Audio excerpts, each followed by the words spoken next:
Today, let's talk about spring bulbs. It's now autumn, it is not spring, but it's exactly the time where you want to be planting your spring bulbs. The mistake we make is that we wait until spring where we see all of our neighbors' beautiful displays of tulips or daffodils, and we think, oh, we need to plant this. And so you end up going to the store and you might find a few potted plants of tulips and daffodils, but they're usually highly overpriced. And two, they do not give you the exact display that you want. And it's usually very hard by then, if not impossible, to find the bulbs. And even if you were to find them, the spring is not the best time to plant them. The fall is the time to plant your bulbs. And so if you're watching this video in the spring, I need you to make the mental note or go make a note literally somewhere in your planner that sometime around September, you need to order your bulbs so that you can get them in the ground sometime in October and November. Okay, let's get started. Generally, for me, the first bulb that starts out my season, and these are probably my favorites exactly because I feel like they represent the death of winter. And by the time March comes around, I'm ready to say bye bye to winter. And these are daffodils, mild daffodils. I have some daffodils on the south side of my house that my son and I look to, well, every single late winter to celebrate the start of spring. There's this cute little poem called Daffodil that we like to write on the chalkboard for school in the spring. And if you've never read Daffodil, go look it up. It's a sweet little poem about the daffodil looking to the south wind and bowing its little. Anyway, it's sweet. I'm not going to recall the whole little poem to you. I feel like generally when you think of daffodils, you think of these.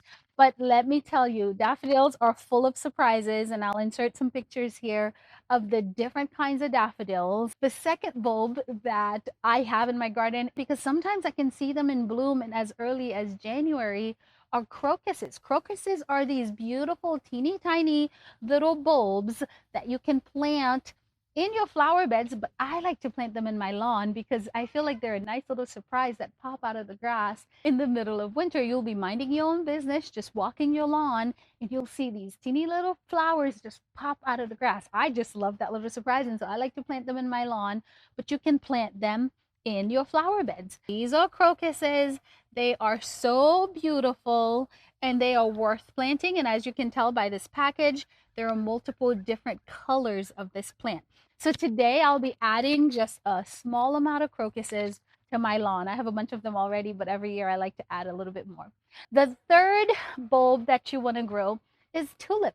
Tulips are just absolutely beautiful. I feel like between daffodils and tulips, they just seem more feminine to me. Maybe it's because you can buy them in pinks and purples, whereas with daffodils, it's usually some shade of white, yellow, or orange. But tulips are just absolutely beautiful. The reason they are number two behind daffodils for me is because the deer absolutely love tulips and we struggle with deer trouble here. There is one special note I will make to you about tulips. You want to wait till after November to plant your tulips because there is a fungal disease called tulip fire that tulips can get. And evidently, the spores for that are active when it's warmer. And so, if you wait till after it's consistently cold to plant the bulbs, they're less likely to come into contact with that fungal disease. Because if your tulips get that disease, you pretty much have to remove them out of your garden and burn them entirely. The next bulb worth growing are hyacinths. Okay, hyacinths, I can tell you the first time I smelled a hyacinth, I had a professor in college who had us over for lunch dinner one time. And I remember walking up his front porch and just smelling this mesmerizing smell. And I remember thinking, what is that? What is that smell? And he told me it was a hyacinth, and he said it was like one of his favorite little flowers. I knew nothing about gardening at the time, but I remember thinking, whatever that little flower is, I want to own it someday. Hyacinths, so many different colors. They are absolutely beautiful and perhaps one of the most fragrant flowers I have ever smelled. One of them inside of the house will perfume the entire space. In fact, they could even be too much, any more than one. And I'm like, it's too much, it's too strong. And so I plant them outside, and they are probably the second flower that signals the start of spring, the second or third. Usually it goes crocus, daffodils, and then hyacinths here.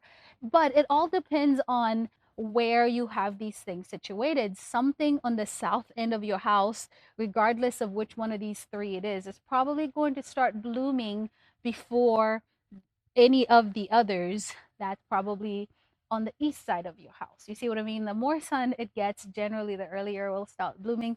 But generally, those three signal the start of the season for us. And I cannot leave hyacinths out of this list. The next bulb you want to consider planting in your garden are alliums. I love alliums too so much. I made an entire other video dedicated especially to them. Okay, I said daffodils were my favorites.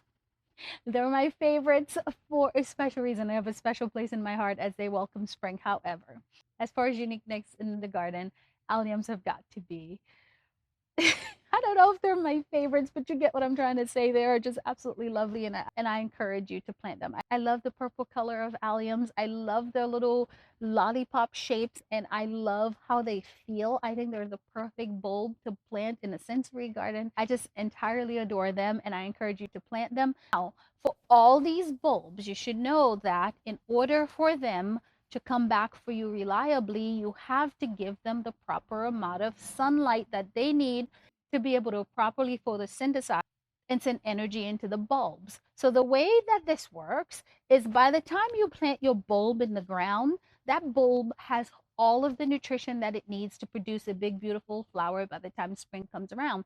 There's nothing that you can do to that bulb to stunt its growth unless you don't give it proper growing conditions. My point here is you don't have to feed that bulb anymore. The time for you to feed the bulb is when it has leaves, especially after it's flowered.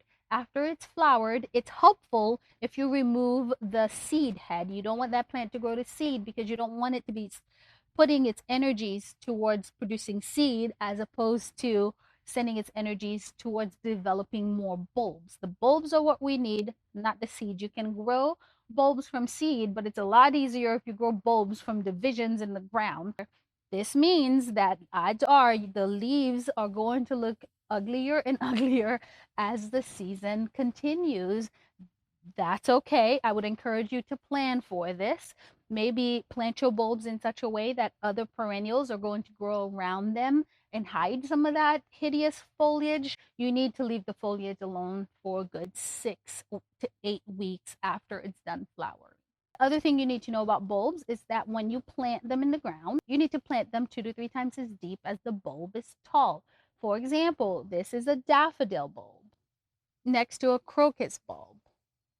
You see how they differ in size? This one, because it's about 1.5 inches tall, is going, it's more like 2 inches tall, is going to be planted 6 inches in the ground because that's 3 times as deep as it is tall. Whereas this one is like 1/2 inch tall. So I'm going to be planting this about 1.5 to 2 inches in the ground. That's the basic rule of growing all bulbs. The last thing I'd like to encourage you to do is to plant bulbs en masse. I mean, you can plant a daffodil here and there, but it's probably better if you plant 20 daffodils, but it's probably even better still if you plant 100 daffodils, and it's probably even better still if you plant 500 daffodils. You see where I'm going with this, right? There is nothing like seeing a sea of daffodils or tulips in the spring. Thank you for being here. If you're interested in all sorts of tips for how to turn your own backyard into your own little happy place at home, I recommend you watch this video here where I'll share another tip with you. Have a good day.